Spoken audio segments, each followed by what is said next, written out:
एक गिलास शराब और एक गिलास जूस, दोनों का हमारे बॉडी के अंदर लिवर के ऊपर सेम इफेक्ट है, एक जैसा। डब्बे का जूस हेल्थ पे वही इम्पैक्ट करता है जो आप शराब जो पीते हैं वो उतना ही असरअंदाज होता है आपके लिवर के ऊपर। क्या ये बात ठीक है कि फैटी लिवर पे वही असरअंदाज हो रही है, जूस का डब्बा भी वही असरअंदाज हो रहा है और वो जो एक शराब का ग्लास है, they are both are equal? Oh my God, I can't believe you just said that. Anyway. It's a discussion. Yeah, I of want course. कि आप उस पे रिस्पॉन्ड करें। I completely understand. शराब, मैं पहले शराब की बात करूंगी। शराब की जो कॉम्पोजिशन, जहाँ तक मुझे पता है, डॉक्टर साहब को शायद थोड़ी ज़्यादा पता हो, जितनी एक मुझे पता है, that has dilute ethyl alcohol, ethanol जिसे बोलते हैं। ये क्या जूस के डब्बे में होता है?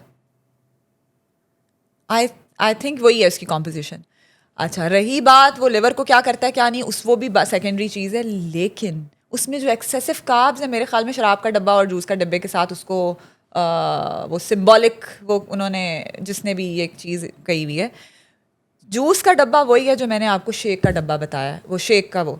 हाँ, हाउएवर जो डब्बा है that is processed, it has a lot of sodium, a lot of sugars. जब हमने प्रिजर्व करना होता है किसी चीज़ को तो हम उसमें एडिटिव्स डालते हैं। तो सर, एडिटिव्स की मैं ख़िलाफ़ हूँ। मैं अक्सर जो डब्बे की चीज़ है उसको मैं ये रिकमेंड करती हूँ हमेशा। मेरी जब मैं प्लान भी बना रही होती हूँ, अनलेस कोई मेरे पास ये कह दे कि जी मेरी जो ड्यूटी है ना वो शिप में लगी हुई है, मैं बहरी जहाज़ में होता हूँ और मैं निकल ही नहीं सकता सतह पे आ ही नहीं सकता, मैं उस पे हूँ समंदर के अंदर। ठीक है। फिर मैं कहूँ कि आप डब्बे ले जाएं। आपको पता ही है कि एक ज़माने में जब ये जो विटामिन सी की डेफिशिएंसी भी वहीं से निकली थी कि डब्बे की हम चीज़ें इस्तेमाल करने लगे थे और उसमें विटामिन सी या बाकी जो मिनरल्स और विटामिन हैं वो पेरिशेबल हो गए और लोग इकट्ठे मरने लग गए। ये बात वो उस ज़माने की है, बहुत ही पुरानी, जब दुनिया अभी फतह हो रही थी। ठीक है, तो लोग शिप्स में और इस तरह की जगहों पे जब इस तरह की जर्नीज और इस किस्म के प्लान करते थे एक्सपेडिशंस, तो उस पे ये होता था कि लोग प्रोसेस्ड और डब्बे के आइटम्स लेके जाते थे, कुछ नट्स रख के ले जाते थे, अखरोट, बादाम, पिस्ते।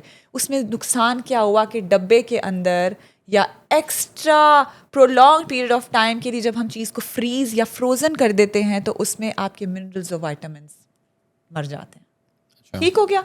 तो प्रोसेस्ड का या डब्बे के जूस की जो आप बात करते हैं उसमें एक ये नुकसान है। तो फ़ायदा फिर क्या रह गया? सिर्फ एनर्जी रहेगी, शुगर ही शुगर रहेगी। लेकिन उसका मुआवजना या उसका कंपैरिजन शराब के ग्लास से कर देना या शराब की बोतल से कर देना इज़ एक्चुअली क्रिमिनल नेग्लिजेंस।